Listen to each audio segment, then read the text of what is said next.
Zombie Apocalypse.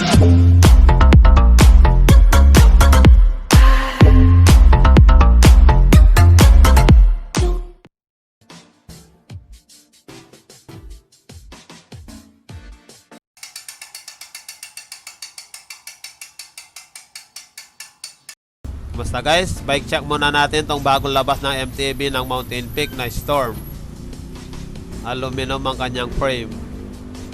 Ayan, Innovation Technology Design. Yan ang kanyang pinaka-design. Head tube niya, tapered na. Ayan guys, dalawa yung lalagyan ng battle cage. Ang kanyang stem ay Branta Ascend.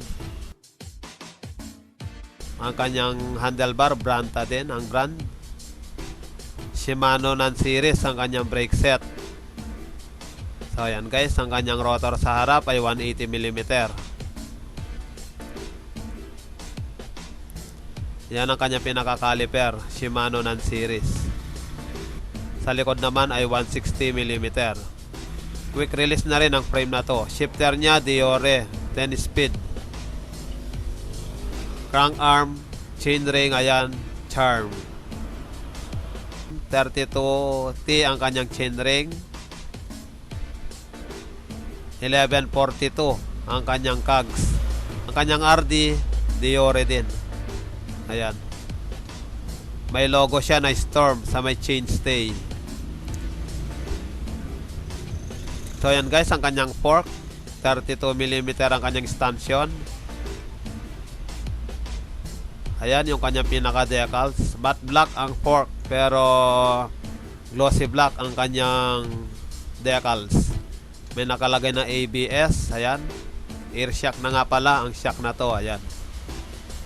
Ang kanyang travel nasa 100 to 120mm ang tansya namin yan guys. Ang kanyang hub ay Formula, harap at likod. Ang saddle niya gawa rin ng Mountain Peak. Ayan.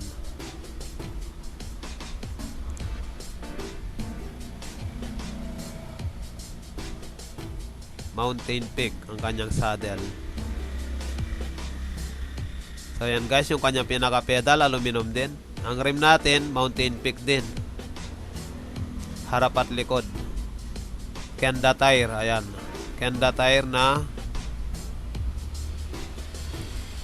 Ayan yung kanyang 27.5 by 2.2 Kenda Sports, Cadre Sports.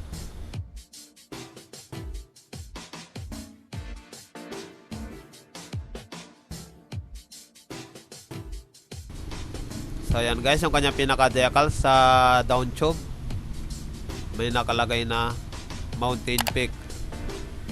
So ayan guys, yung kabuuan ng bike na Mountain Peak Storm na 27.5.